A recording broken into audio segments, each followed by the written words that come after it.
Introducing the forbidden recording. The following transmission, a recording discussing the harrowing nature of religious trauma syndrome, has been discovered by the Starship Terminations black box and meticulously analysed by the Manor mainframe computer.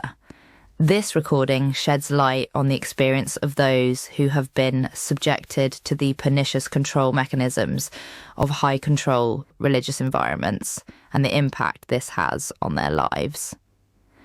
The captain and his crew believe this transmission to be of vital importance in exposing the weeds of corruption that have woven their way into the Mind Guardian organisation. Warning. Highly dangerous transmission. It exposes the devastating psychological and emotional damage inflicted on those under the organisation's control, a virus that spreads through mind manipulation.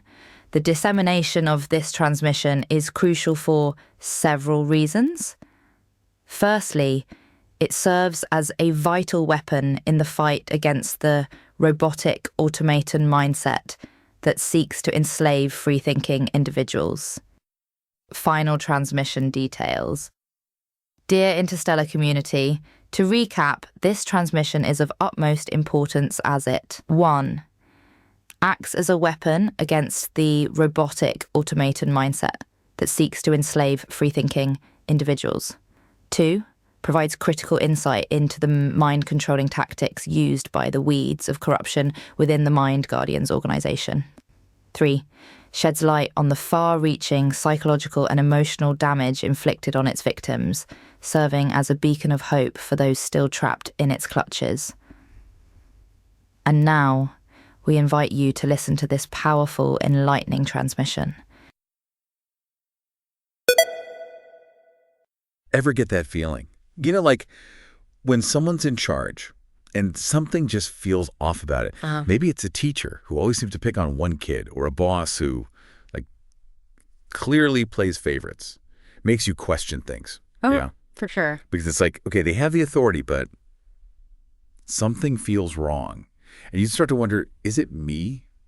Am I just seeing things wrong? Yeah. And that feeling, that whole thing about questioning authority, especially when something feels really wrong deep down, that's a big part of what we're diving into today.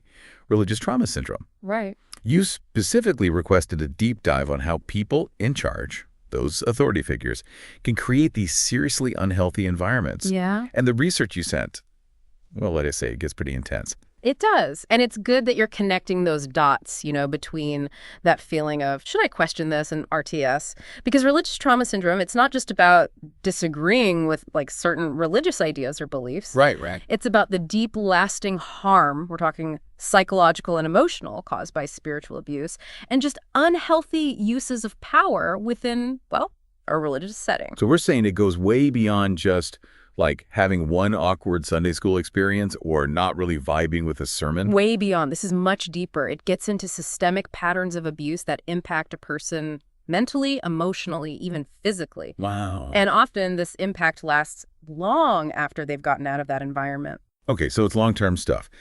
And one of the sources you sent really shows this, how deep it goes. It's a story about someone who spent decades, literally decades, trying to do everything right within their religious organization. Right. It even says they documented concerns, tried to talk to the leadership about it. And that right there, the fact that it went on for decades, that's a huge part of this. Wasn't some one-time thing. This was an ongoing systemic pattern. Okay, so walk us through it. What happened when this person tried to speak up? What kind of pushback did they get? Well, the source describes how this person gave a talk, and according to them, they followed every single rule, every directive from the leadership. But even though they did exactly what they were told, they got in trouble for it. Wait, they followed the rules, did what they were supposed to, and still got punished. That makes zero sense. What was the reasoning behind that? That's often the most frustrating part. There often isn't any logical reason. Wow. And when this person tried to say, hey, I was just doing what I was told, they were shut down and punished even more. This is a classic double bind, a total no-win situation. So they're trapped, and for decades, you said. That kind of pressure has got to mess with you. Absolutely. That constant fear, the silencing, the manipulation, it takes a huge toll. And one of the sneakiest tactics they use is something called gaslighting. I've heard that term, but to be honest, I'm not totally clear on it. What does gaslighting mean in this context? Sure. Gaslighting is basically a form of manipulation where the abuser, in this case, the leadership, makes the victim doubt their own mind. Like they make them question if they're even sane. Really? Yeah, they deny the victim's experiences, twist the truth, and it gets to the point where the victim starts to question their own judgment, their own grip on reality. So they're saying you're imagining things or you're misinterpreting everything, even when there's clear evidence that something's wrong. Exactly.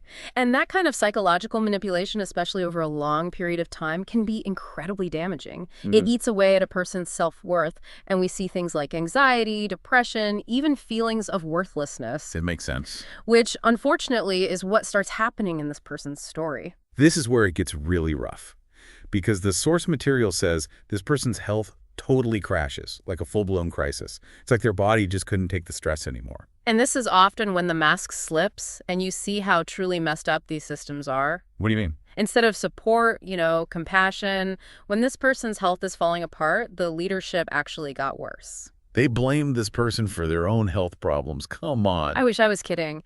They called it a direct result of disobedience, their pride, not having enough faith, textbook victim blaming, a way to avoid taking any responsibility for the role they played in this whole mess. That is so wrong. To be physically and emotionally at your lowest point because of this pressure cooker environment, and then to get blamed for it on top of everything else. And it gets worse. The source goes on to say this organization actually got in the way of this person getting medical care. Wait, hold up. They tried to stop someone from getting medical treatment. What's the logic there? Control. It Yeah. always comes back to control. Remember that phrase, sophisticated mafia? Yeah, it stuck with me. It's chillingly accurate. It shows exactly how these systems work. They're all about maintaining control no matter what. And someone looking for help outside the system, especially medical help, that might actually back up their story. It's a threat. Huge threat. So by messing with their medical treatment, they're basically trying to shut them up, Yeah. make it look like they're exaggerating or that their claims are bogus. You got it. Silencing dissent, keeping their authority unquestioned. It's a classic tactic. Man, this is really disturbing. I mean, for a lot of people, their faith, their religious community, that's where they find comfort and support. Yeah. To think that something meant to be built on compassion Mm-hmm. could be twisted into something this harmful. I don't know. It's just... A betrayal. It's a betrayal of trust on the deepest level. Mm-hmm. And unfortunately, as extreme as this all might sound, it's not some isolated incident. There are countless stories just like this, people who went through almost the exact same thing in all sorts of religious institutions. Which gets me thinking about the psychological damage. We've talked about things like anxiety and depression. But what are some other effects that people with religious trauma syndrome often deal with? I mean, we're talking long-term here, right? Yeah, it's like on top of everything else, there's this feeling of being totally alone, right? Like Yeah. you're the only one who's ever gone through it. Exactly. And that isolation, that feeling of being alone, it's often made even worse because people who do speak up, who leave these environments, they often end up being pushed away, even shunned by their old communities. It's like being punished for speaking up. It is. So not only are they dealing with the trauma of what they went through, but they've also lost their support system, that sense of belonging. Man, that is brutal. It makes you think about the long-term impact all of this has. Yeah. Like, does it make it harder to trust, to have healthy relationships, to even believe in anything at all? Those are some of the biggest questions we're wrestling with when it comes to RTS. Because it's not just about the immediate pain, it's about how it ripples out and affects a person's entire life. We see people struggling with complex PTSD, being hypervigilant all the time, having trouble trusting authority figures, and even a sense of spiritual injury or disillusionment. You mentioned complex PTSD. Is that different from the PTSD we hear about, like after a single traumatic event? It's an important distinction. Complex PTSD usually develops after prolonged exposure to trauma, like what we see in this story. It's not just one event. It's this constant, ongoing pattern of abuse that wears a person down until they're just raw.